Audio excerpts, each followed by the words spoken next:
Hi, I'm Jennifer S. Lewis, CEOE, and I'm here to talk to you today about how to get more from Google products. Just a little bit about me. I am the compliance coordinator at the University of Southern Mississippi. I'm the immediate past president of USM AOP here in Hattiesburg, Mississippi. So today we're going to talk about how you get more from Google products. We know we all use Google products, but sometimes we're not necessarily using them to their optimal potential because we don't have a lot of time to sit there and figure out the new things they're doing and the easy ways of doing things. And we may be doing something in a much more time-intensive way than we should be. So this is an opportunity to look at some different things that I've found recently that have helped me to do things a little bit quicker and to use Google and its products as a great way of saving information so I can look at it later and providing me maybe some productivity assistance is what I would call it. So the first thing we're going to talk about is hyperlinks. So I don't know if you're like me, but I like to save things and not necessarily read them then, but read them later. But the big thing is I don't want to sit there and spend a lot of time PDFing everything or printing everything and ending up with a bunch of paper.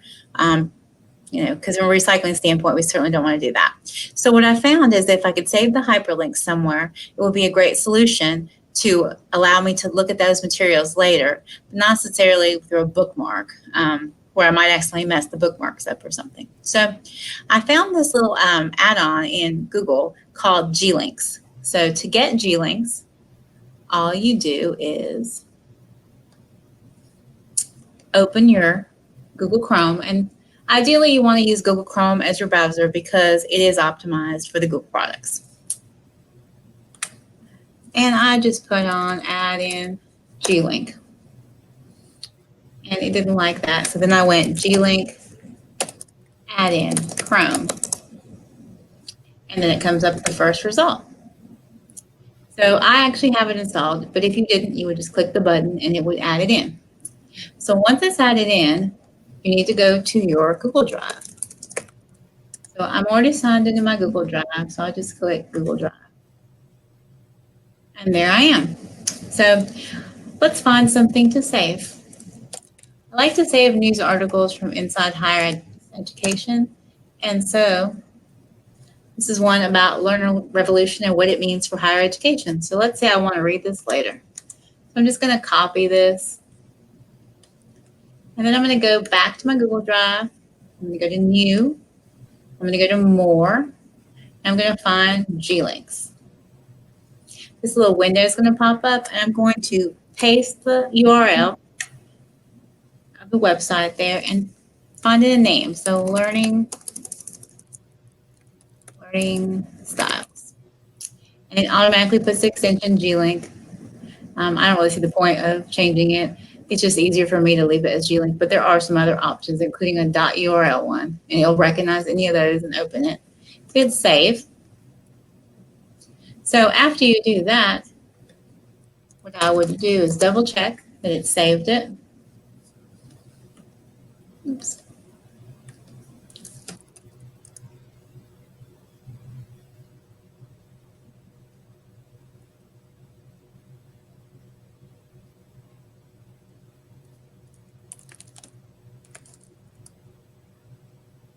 And there you go. There it is, Learning Styles, G-Link.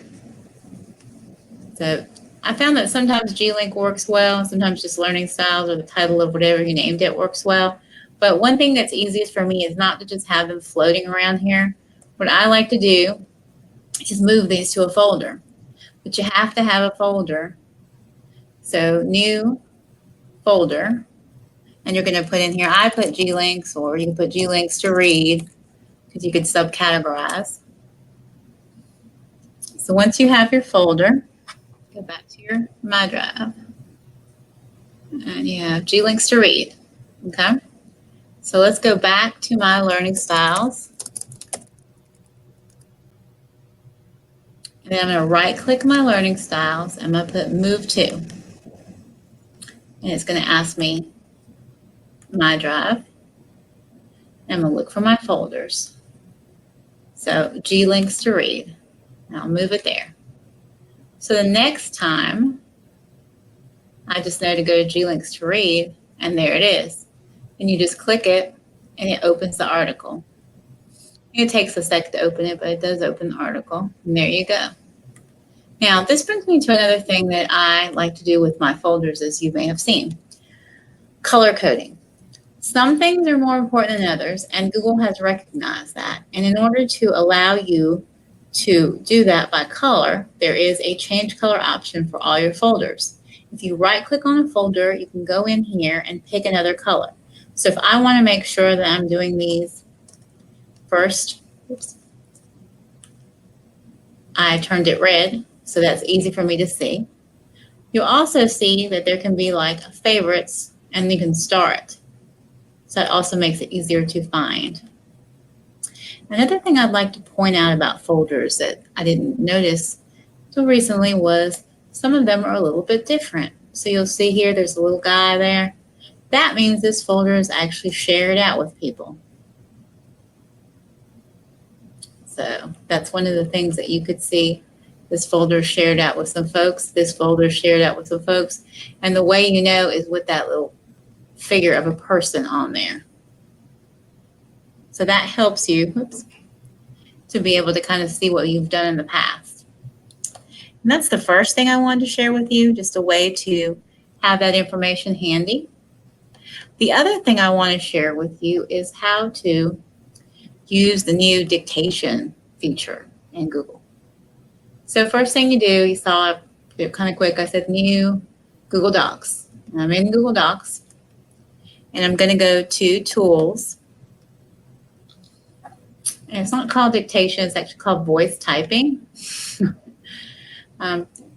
They want to be unique and call it voice typing. So the first thing you do after you do that is go ahead and click on the microphone, and you're going to see that it's going to automatically, once I start clicking this, it's going to start typing. So the first thing that you will see is that it types as quickly as you speak, period. Next line. Sometimes, comma, it makes mistakes, comma, but it is not often incorrect, period. Next paragraph. So it doesn't like next paragraph, period. But there are actually a bunch of commands you can use. So new line. Whoops, I think I actually turned it off. A bunch of commands you can use. New line. New paragraph. I always like to talk to it as fast as I can to see if it can pick up everything that I want to say. Period. Exclamation point. Exclamation point. Exclamation point. New line. Who knows what it's thinking? Question mark. I just know that it can actually type as fast as I can speak, which is pretty fast. Period. And then you just click it off. But you can see it's actually picking up everything I'm saying. And interestingly enough, I'm not using a microphone at all. I'm just using the audio on the computer. This was actually recommended to me by one of my professors as a way of doing a dissertation. He said that you could just go ahead and start speaking, and it will pick up everything that you're thinking. And later you can go back and make changes, because you see there's some things that it's thinking might be wrong. So you can just, if you see that, you just right click and those come up as options to correct. But honestly, it is pretty accurate. And the commands, there's a lot of commands you can use. There's copy, cut, paste, all those formatting commands. You can also get more voice commands, and those will be included in the PowerPoint that goes with this presentation. So you'll have an ability to go in and kind of practice those. And once you get good, it's not just about how you enunciate, it's also based on context. Sometimes it's not really sure if you mean for type next paragraph, or if you mean for to go to new paragraph. When that was a mistake, because it should be new paragraph, not next paragraph. And sometimes it doesn't make sense to you as a person, honestly. But a lot of those are just general commands like insert table of contents, insert page break. And I'll show you insert page break because I thought that was good. Insert page break. And so you see it does work, but it started to type the words because it is not necessarily knowing what you're going to tell it to do until you hit the last word. So that's interesting. But all that's the constantly improving because they're very much evolving that as it learns from the many people that are using the service. Now, another thing that I want to talk about here is actually a way of finding out how to write out numbers or spell out numbers. One of the things that I realize is I am not necessarily the best with decimal points. It would be accurate to say decimal points with many multi-leveled numbers. So once I get past like the hundreds, thousands, it gets sketchy. So one of the things that you can do with Google is actually allow it to do the work for you. All you do is put the number in and put in equals English, and it actually types out how it should be written. And you can just play with that. You might can get it to go out a little bit further. Whoops. Let's see.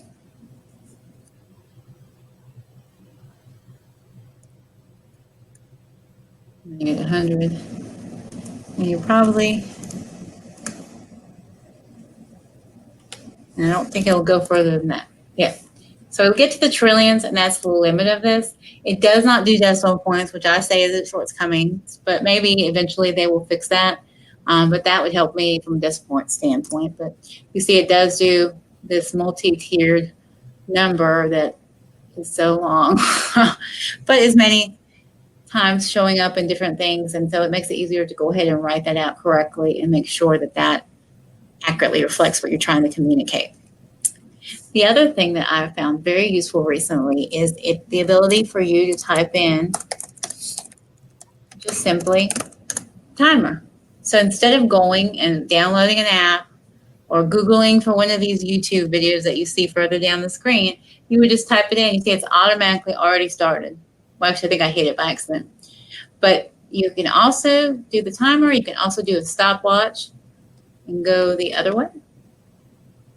You can reset it. You can use it in a multitude of ways. If you do that Pomodoro system where you do like 20 minutes of work and then take a 5-minute break and tier that through the day, you can definitely use that to do the timings. So that is pretty helpful.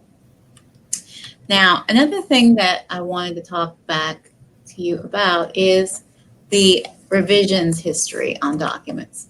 So let's name this document by clicking at the top. We're going to call it Dictation Test. Well, this is technically the first version, but I did name it. So now we're going to go ahead and go to File, Version, History, the version history. And so you see that it technically has two versions. It has the one where I had all that typing and the original one. And as soon as I clicked on the original one, you see it says restore this version. So if I, in essence, wanted to return back to that version, I would just click this and ask you again and say yes. But that was a mistake, obviously, because now I have no content. So if I wanted to go back, I would just go back to File, Version History, See Version History, and I would go back to this one. And then again, the button comes up automatically, restore this version. And I would hit restore. Once I click on restore, I'm back to my document that had the text in it, and I can move forward from there. So it's a pretty good way of tracking things. It also did let you go back to the history. You can click on it on the right and name the versions. So you could name it includes punctuation. You can name it original. And it still keeps your date and time format. Go back here. You can name it some edits. And you can name it blank. So you can name it different things and you have that ability to just go between them. And it automatically is trying to let you restore to whichever version you'd like to go back to. So that's pretty convenient. The other thing that you can do is publish your documents to the web. So In terms of publishing your documents to the web, it allows you to actually create something in Google Documents that you can share out and link to. So if we simply go in here and then go File, Publish, Publish to the web, it automatically brings up link, and it's going to give you a link and publish it. Or you have embed, and it'll give you the code. So if you have the link and publish it, it's going to ask if you want to publish a selection, and then it gives you this link. You could share it using one of these social media platforms or email. Obviously, the preferred is Gmail. You could get the code to put on a web page. It gives you an iframe. You could also go ahead and, after you've published it, stop publishing. You could check or uncheck this box. So you may want to republish it when changes are made. So that means that you would basically automatically get changes made to it. So let's say this is a document that has a list of offices on it. And every time you make changes to the office numbers, that link will be updated. And then people that click on the document on your website will actually see everything that you have done in terms of changes. That is pretty great because I know often I'll make a change on a document. I've forgotten that it may be on a website and have to sit there and think to myself, oh, I need to go and also update that other one. So it does eliminate a whole step in the process of keeping things current. You may also decide that you no longer want to publish lists of offices. So you have complete control in that because you can go in and stop publishing. So you just stop publishing and it's no longer accessible to anyone. The other thing that you may want to do is just share documents. Just like I noticed or mentioned that you can share the folders, you can also share documents directly. So if you want to share documents, you would go in and you would, just click File Shares at the very top. So sometimes it's hard for me to find. You could share via email. You could add a note. Don't forget to let me know what changes to make. You could send that. You could also go back to File Share and you could get a shareable link. I like to do that because then I can go and I can paste that link in Outlook and send it via Outlook. So you could definitely do that.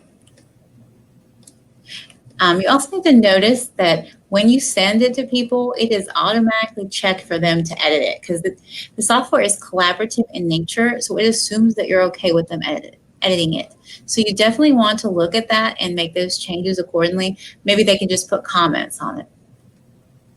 So let's say that we go back and we change it to Jennifer S. Lewis at gmail.com can only put comments in it.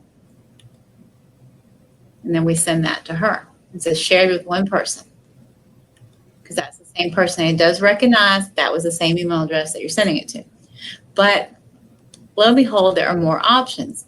Again, you can get the whole URL and you can automatically share it through all these social media platforms or via Gmail. You can go ahead and change the access to on public so everyone on the internet can see it, just those with a link or specific people. You can also control what they can do. So you can prevent people from changing access and adding new people. You can also disable options to download, print, and copy. So they could edit and everything and comment, but they wouldn't be able to download it, print it, or copy a version of it, which really prevents them from renaming it, which will be the risk of them disclosing information. But then you would just make those changes, and then it just says done, and then you're good. So there's a lot of security in here in terms of what you can do and the degree with which you can control it, not just immediately, but long-term you can make changes. Another thing that I like to do is make an automatic substitution list. So you might remember those from Word where there's a list of things that you might type incorrectly that you want the system to automatically correct for you. So in Google, you actually go to Tools and Preferences, And then you can just go ahead and put in information. So I often misspell. I always have to think about it. I think it's that way, right? There's two ways. Well, I think there's two ways to spell Michael. And there's probably not. I think EAL is the correct way. And so because that is a thing that I do, you see, once I make that, as soon as I put the space in, it automatically corrects it to EAL. But you have to just think of words, the things that are not already in the list, because you saw that when you go to Tools and Preferences, there are already certain things that are in the list that it automatically corrects for you. What I thought was great was that some of these fractions are already in there in the right scale size, because this is regular and this is, so it actually looks small enough to be a fraction. So there's a lot of options in there. So that's definitely something that I have used in the past to make my life easier. This is something that you may not know. You can actually edit a PDF in Google Documents. Not every PDF. It's not going to be a replacement for Adobe Acrobat, because you can lock that down so someone can't edit things, and some things may not translate very well. But there's certain things that you can go ahead and convert from a PDF to a Google document. So I'm going to pull up one of these NAEOP newsletters. One in here. Here's the folder. So here's one. So this one is a NAEOP newsletter from 2014. So if you had a document and it wasn't, let's just start from the beginning. I'm going to download it to my desktop. And when we download it to my desktop, oops.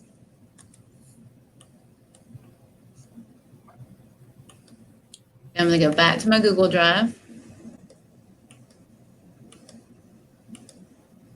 And then I'm going to upload it just to show you the entire process. So I've uploaded it. And then I'm going to open it. But instead of letting it open just by double clicking it, I'm going to open it with Google Documents. And Google is going to look at it and try to convert as much of the text as possible to actual editable text. So you see right here, this is the text it was able to pull, which is quite a bit. It's got all these pages of data. So if you're trying to save time from retyping something that's in a PDF and you can't get it out of a PDF, this is definitely an option you should try. Not that many things are locked out or have issues. A lot of it will work. I would say 95% of what you're looking to get out of the PDF will come over, and 95% of the documents are not locked to prevent this. So it is definitely a solution that you could incorporate into your toolkit of things to reduce typing.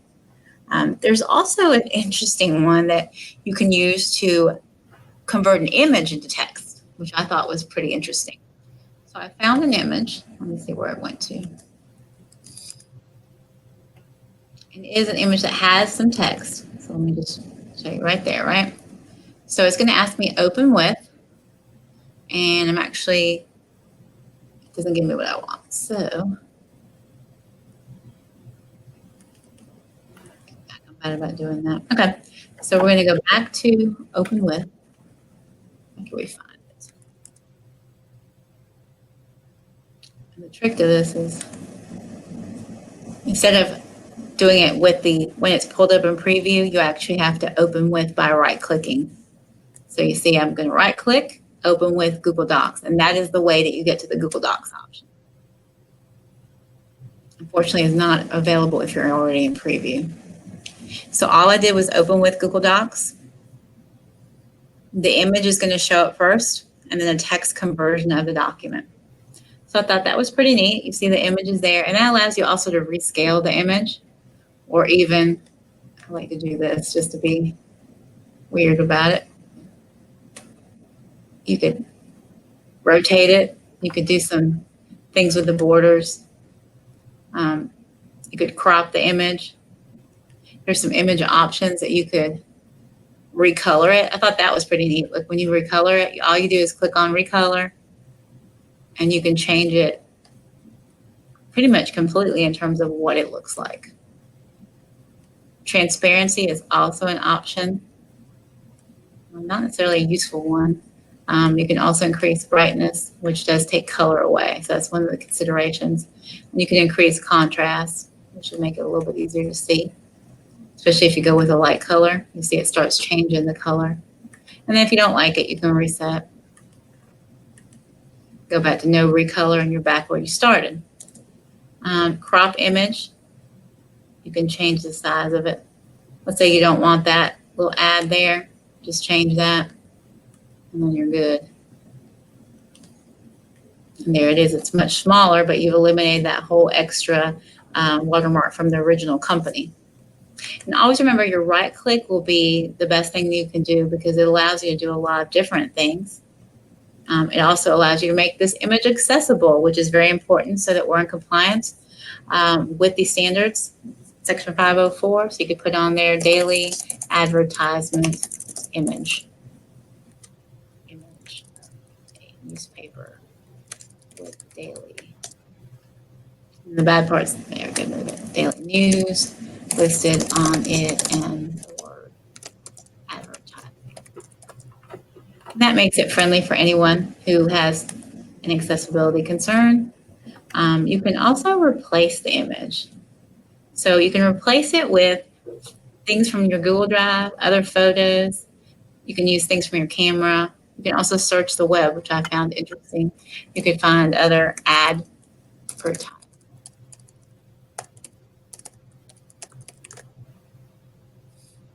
You can see this is what I searched originally.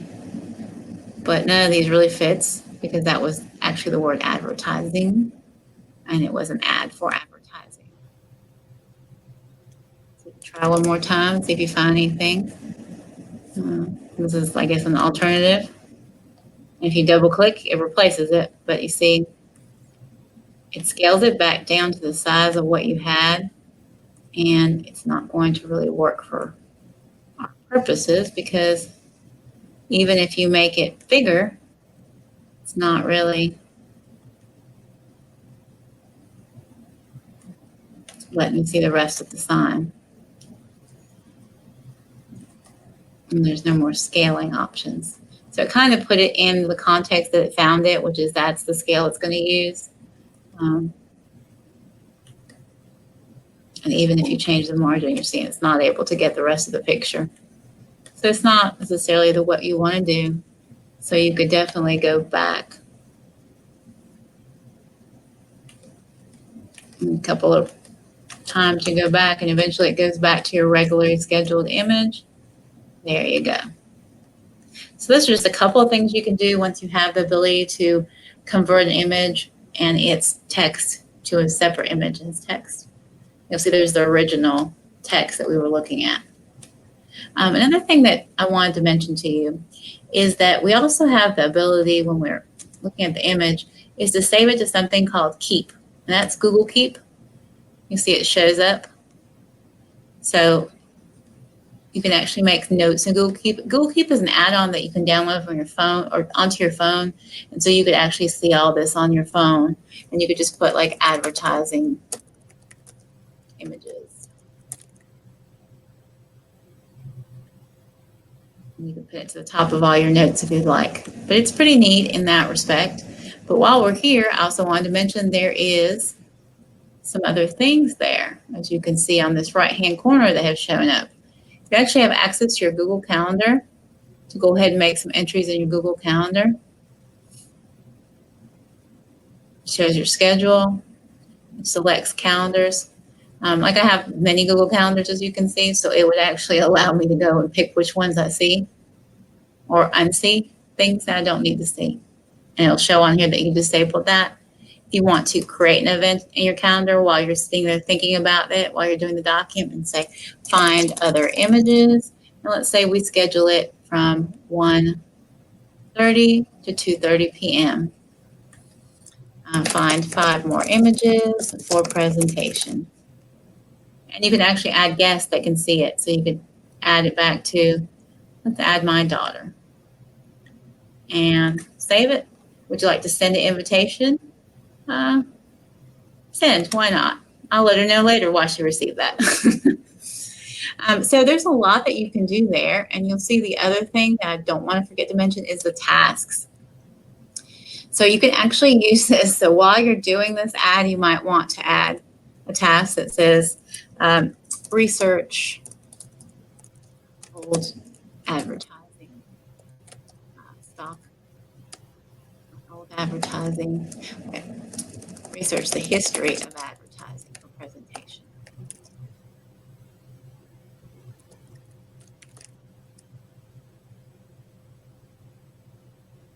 And then you can, let me see, make sure you saw that. So right here, I clicked on the pencil. It says edit details, and you can add a date and time. So let's say I want to make sure I get that done, and I can set a time. You can also get it to repeat. So I thought that was interesting. And then you can add subtasks. You could go on there and add, so if you're going to find the history, old ads, find old ads. 1930s. Find leaders of advertising from early inception.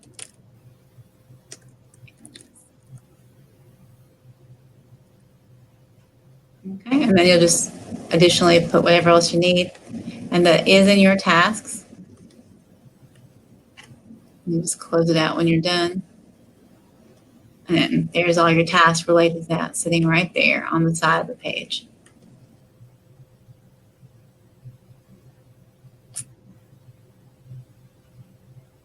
And don't forget that the share option is also here on this corner.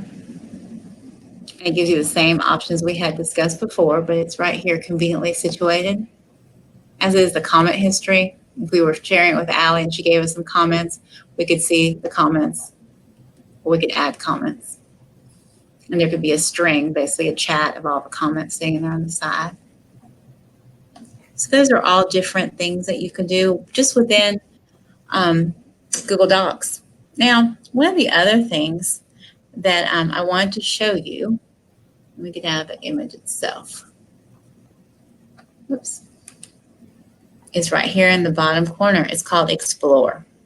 So Explore gives you the ability to search your document, and it's going to bring you, it automatically searches your document and brings you up search results that match topics in your document. So since I'm talking about advertising, it's bringing up news and advertising, your daily news. It also brought up some images. So here's another image that might be good. It says advertising, ads, agency. So that is also a way, and it allows you to go ahead and click on it and insert it. So if you're working on your presentation, you can kind of go ahead and start getting additional information from your presentation right here.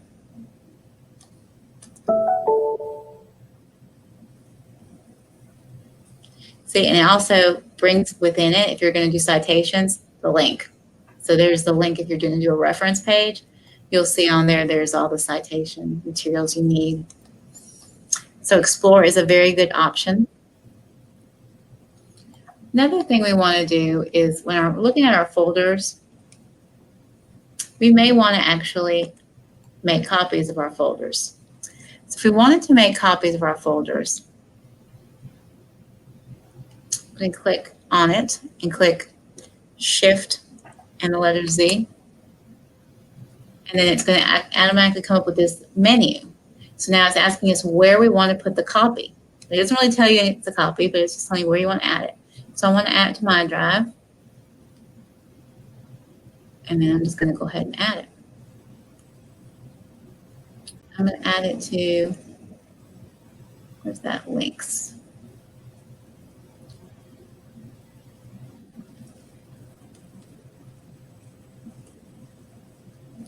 Links. So I add it under links. When I go to links, now I have a new folder. It says links to read, G-links. And it brought in the actual link that was in the folder. So that's pretty neat. So if I wanted to, I'd go back and delete this one. And I've still got it back here. Oh, wait, no, look at that. So because it was a copy, it actually deleted it. So that actually doesn't work in that respect. So be careful with that you don't accidentally remove it in doing that. So again, to make a copy, it's Shift and Z, but you can't delete the original. So it's really thinking a lot about what you've already done, and it remains linked to your original folder. So you can also make a new folder called and add the link there. And then we could move this one, the suicide prevention one that we did the other day, into that folder.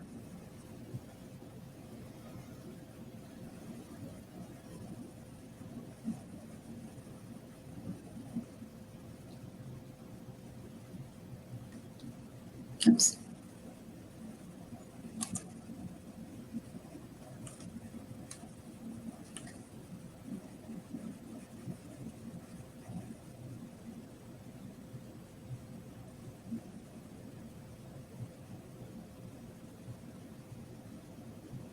Looks like we're having some internet difficulties. But anyway, you would just select that, and then you would just go ahead and move it to it and select the folder you want to put it in. All right, so the next thing that we want to do is save to Google Drive. So let's say we're doing something completely outside of Google Drive. Let's say we're looking up famous educators. And we wanted just to save an image to Google Drive. Well, there's actually an add-in called Save to Google Drive. It's an extension. So we want to go ahead and put Save to Google Drive extension in Chrome to download this. And you see right there it is, Save to Google Drive. And then you would actually add it. Your button would say Add to Chrome. Once you add it, you'll actually see it's up here in the Save to Google Drive. So then all you do is if you want to save something, let's say you want to save something on Bill Nye, the Science Guy. So you'd click on Bill Nye's information, and then you would click on Save to Google Drive icon. And you saw that it was spinning. You're not seeing this window, but there's a window that pops up. There it is. And it actually says, hey, I'm saving this to my drive. So I'm calling it Bill Nye. So if you go back to your My Drive and search Bill Nye,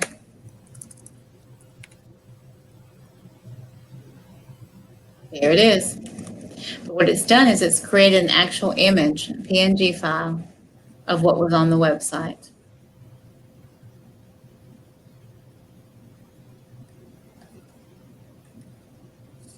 And that, because that was an actual web page, it created an image of the entire web page that it had. But you can actually find an image itself.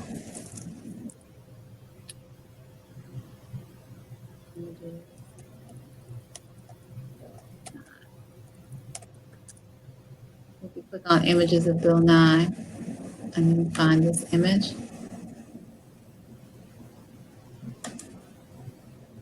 And you see, oops, can't see it. Okay, right here, you see this image has an address. So now you can save image to Google Drive. Again, it's going to be a little box that comes up. And this time it's named it Untitled Image. You want to rename it Bill Nye. And then apply that. And then go to your Google Drive.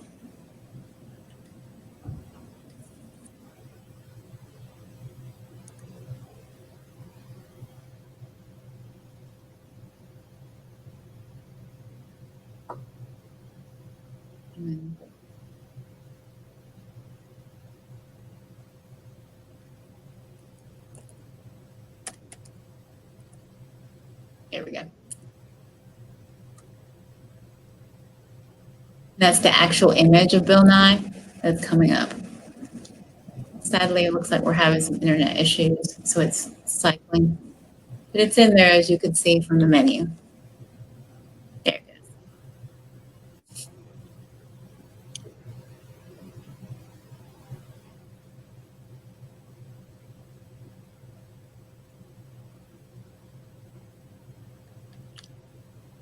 That's definitely useful, especially if you're doing presentations, to have that ability.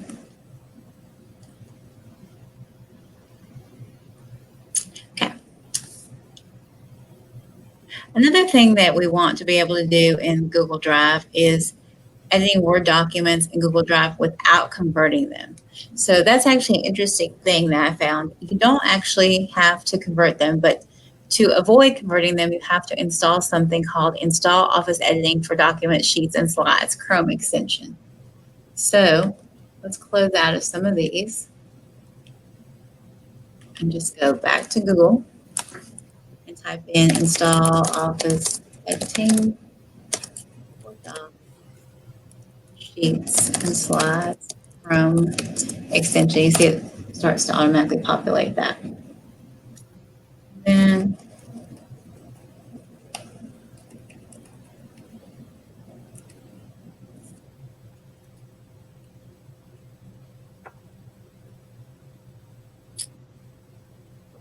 you'll find the one, but you actually won't need to find it because I actually have it in the PowerPoint.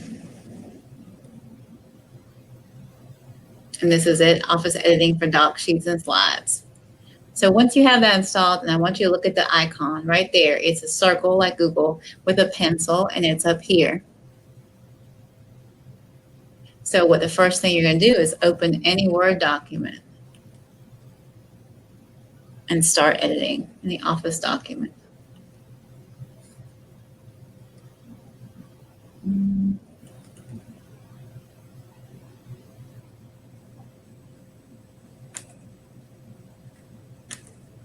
You're going to open with.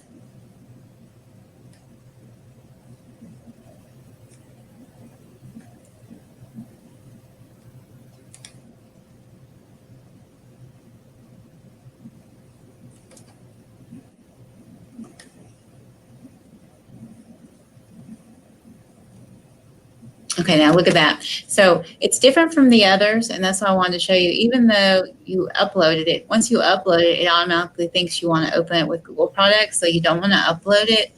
It says that to use that, you have to actually open the existing files by dragging and dropping them into the browser.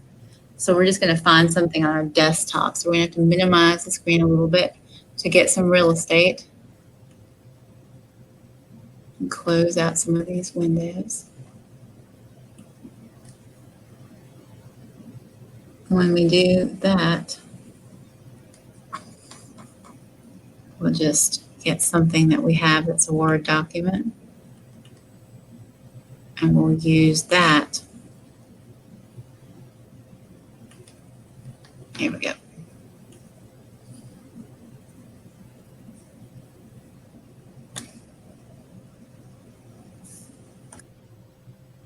Oops.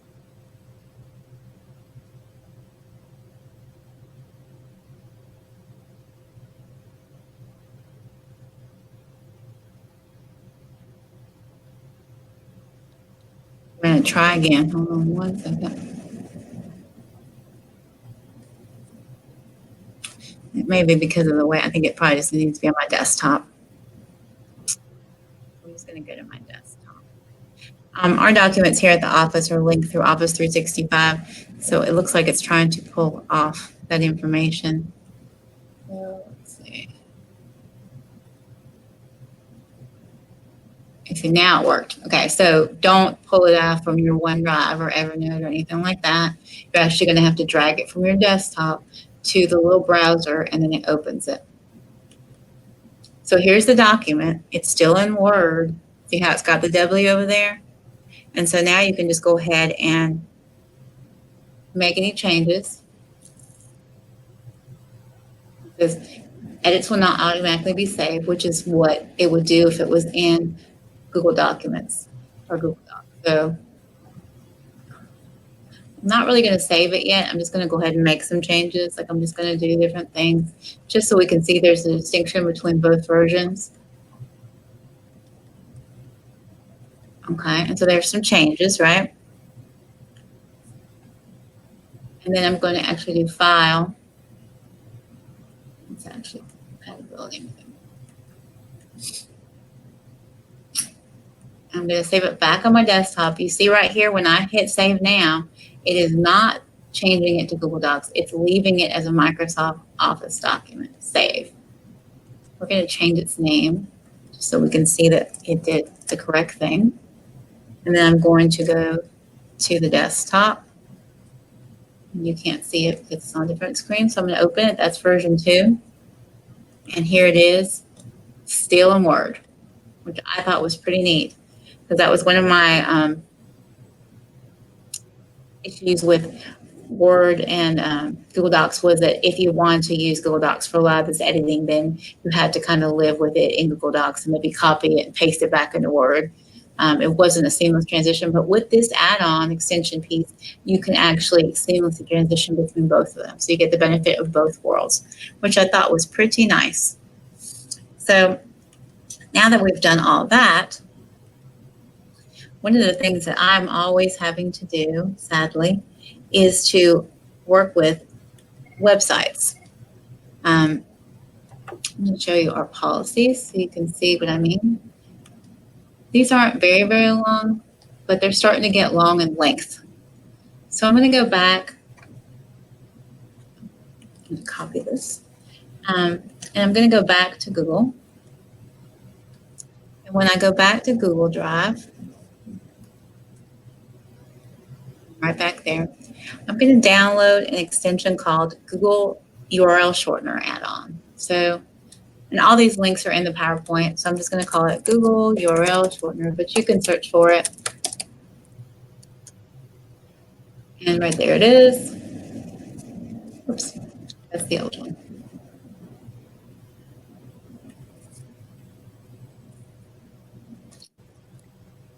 And they used to have it in the whole system, but they've changed it. So right here it is, add, right there.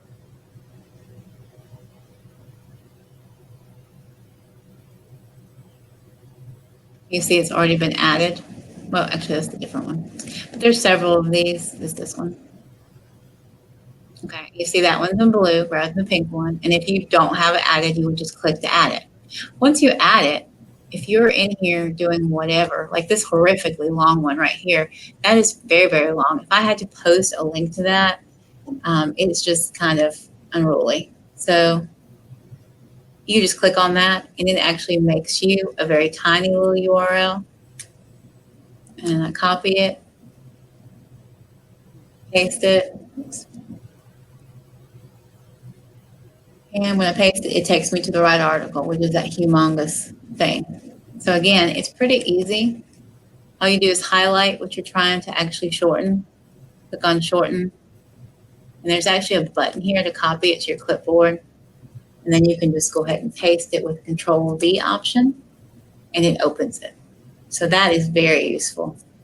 Nobody wants to type all that into anything. All right. The other thing I want to talk about is Visio. Visio costs a good bit of money, even with the academic discount. It's most certainly not free. But what about if you could use Google to do your drawing? Well, you can. There's something called Google Drawings. So if you just go to Google Drawings, it'll actually bring that up. The first result, you click on it, and there you go. Now you're probably asking yourself, what do you need this for? Kind of like the same thing as Visio, is that you can actually draw some images. So that you see right here, they've got some lines. You've got some shapes, which is what I always use. I always do an org chart. So let's say my boss is on here.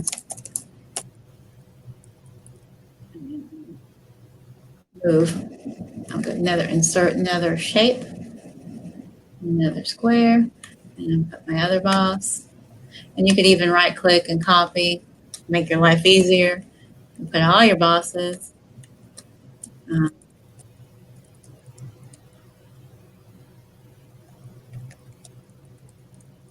then you could put yourself.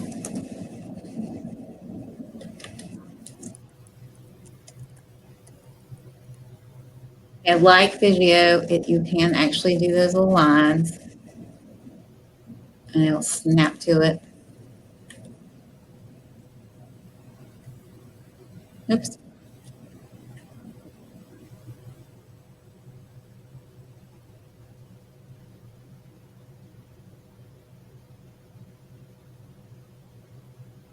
little bit harder, but it's free.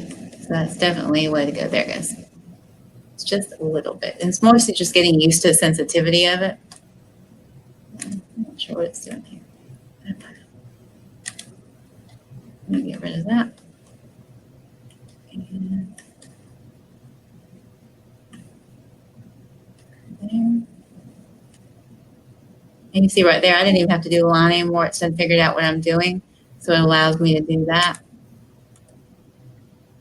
And then you can move yourself around a little bit. But then you can actually have a way of seeing who reports to whom.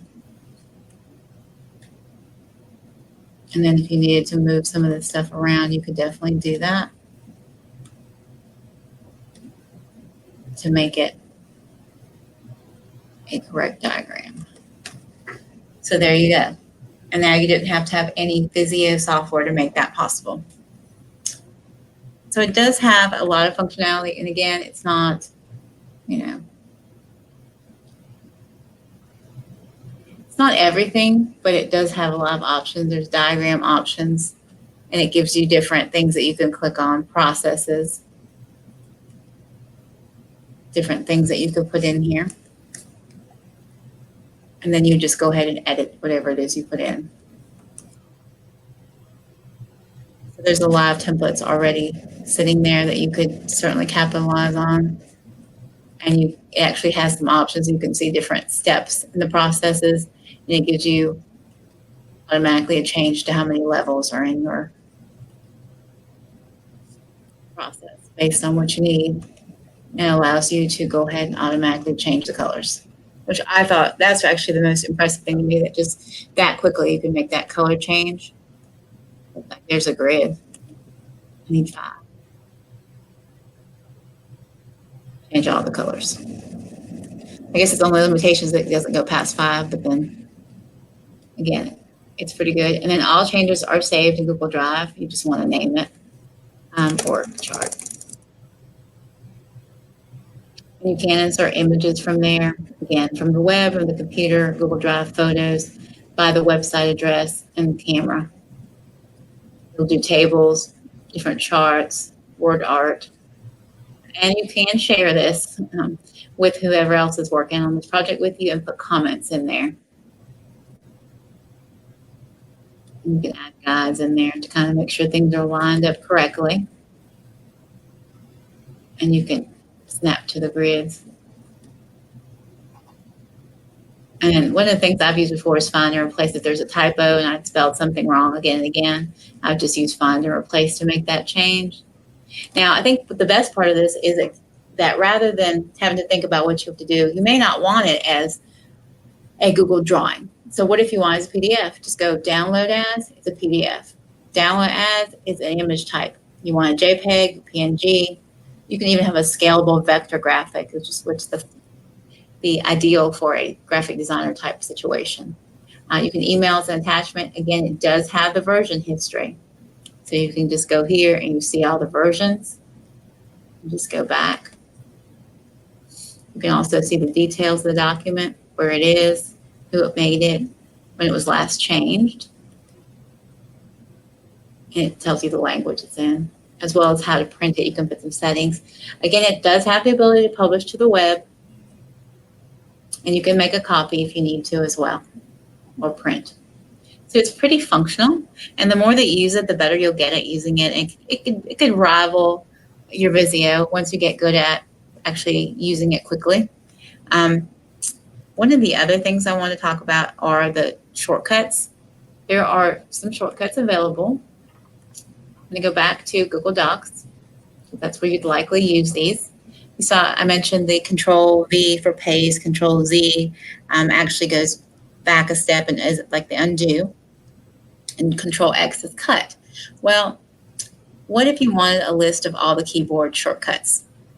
Well, you just hit the Control key, now at the same time the equal key, and then the backslash key that's under question mark, and there you go. There's a list of all the keyboard shortcuts. So that's pretty easy. And then what you can do is you could paste them or print them, and then you would have all these different things. And you'll see it's very detailed.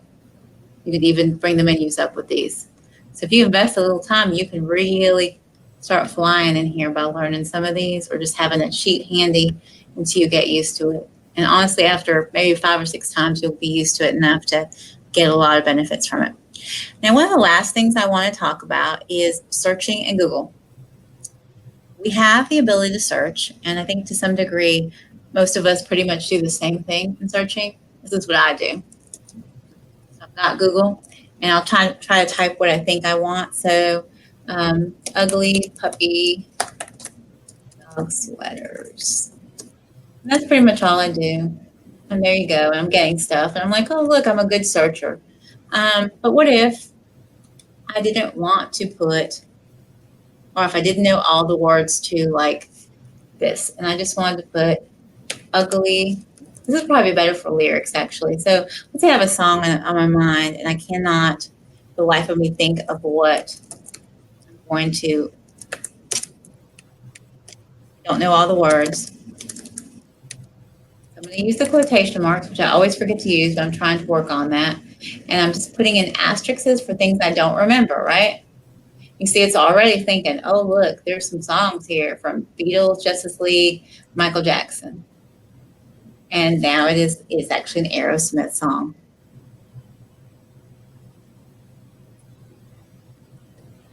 So you'll be able to use that. So if you just remember a couple words, that will be enough. Again, there's also a dash that you can use to eliminate things. So if you want to exclude certain things, you would put cars - Mustangs, and you won't get anything about Mustangs. You're going to get all sorts of other cars, but not any Mustangs. Another thing you may want to do is search based on the site. So if you want to do Tiger Woods, and you only want things that come off on CNN.com, you just type site CNN.com, and there's all the things. And there's a lot of Tiger Woods things recently because he won that Presidential Medal of Freedom.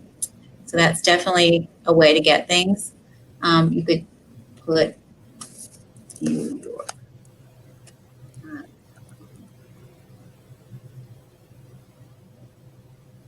Sports Illustrated. It's probably because that's not what the site's called. So let's find the site. Some things you know, but Sports Illustrated may not be called that. Let's see, what is Sports Illustrated's URL? Oh, it's si.com. Okay, so now we're going to make sure that we put si.com, and then it brings all the Tiger Woods stuff up that's on only sportsillustrated.com. So there you go. What if you want only or everything regarding a particular thing? So you could just put cars plus Mustangs. Mustang. Then you see you've got Mustang. That's going to be the number one result. You're going to get other cars, but the Mustangs will be at the top of the list. So that's just using the plus mark. You could also do things across social media. So you could do @cars. It'll give you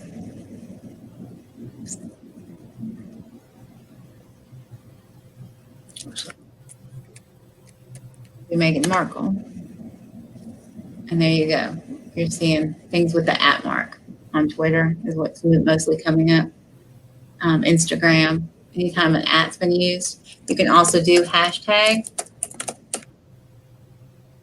You can see, there we go. We're seeing hashtags anywhere a hashtag is. It used to be able to exclusive to a certain site, but now everybody's using different things. You can also run 2 searches at a time using the and or nor. So you put quotation marks and or nor in between it. So what if we put Meghan Markle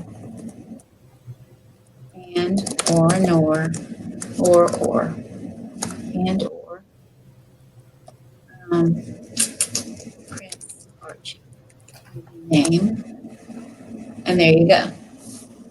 So that brings 2 different types of results in. Anything regarding Meghan Markle and or anything regarding Prince Archie. So that's my fun for the day. You can also define words in Google without actually pulling up dictionary.com, which I think is the best thing ever. So you just hit define, and then you put in like chartreuse. And and then it automatically defines it for you. You can also, this is actually pretty neat, if you type in IP, it tells you what your public IP address is. And that's just me. That's interesting to me.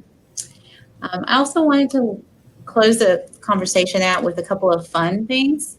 There's something called Quick Draw with Google that you could do for fun. Whoops.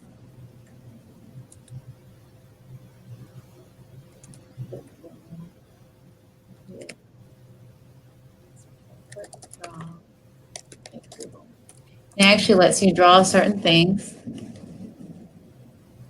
and see if Google can recognize it. It's just a fun thing to kind of de-stress. So it wants me to draw a palm tree in under 20 seconds. So, and it will say what it thinks it is. See? And so see how good your drawing is. It's also a little bit funny. There's also some Easter eggs in Google that I wanted to share for you if you want to freak somebody out. This one's called Do a Barrel Roll.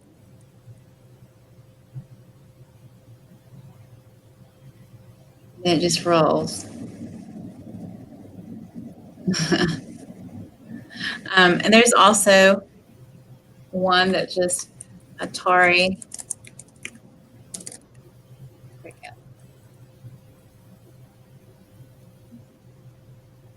Oh, wait. I think we actually clicked on something else. There we go. And it's just an Atari game. So it starts playing. And then you just go in there and you can de-stress for a couple minutes. And if you don't put the sound on, no one will ever know you're on there. Technically, you're on Google. So I thought that was pretty interesting.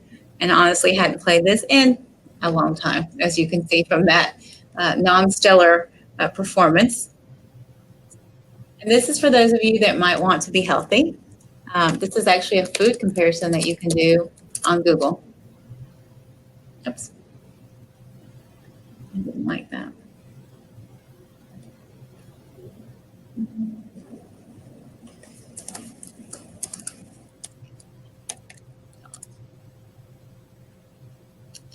Well, sometimes things work, they don't work again. Burger versus pizza. And what it was doing, it was bringing up a food comparison side by side on the actual Google screen. But today, it decided not to do that. But there's also several other Easter eggs that are in an article that I've got linked on the PowerPoint. So you could definitely go back in and check for other interesting things. And one of the things that they mentioned is for de-stressing is playing old video games. So you can definitely access Pac-Man and all those through the Google website. But again, these are all just different little things that will help you out in a multitude of ways. And if you have anything else that you're interested in finding out about, let me know. I love to research things. I'm glad to look up some more information. Honestly, I'm not above calling Google and asking questions. So my email address is jennifer.lewis, Lewis, 2 N's in Jennifer, @usm.edu. And it's been a pleasure speaking with you today.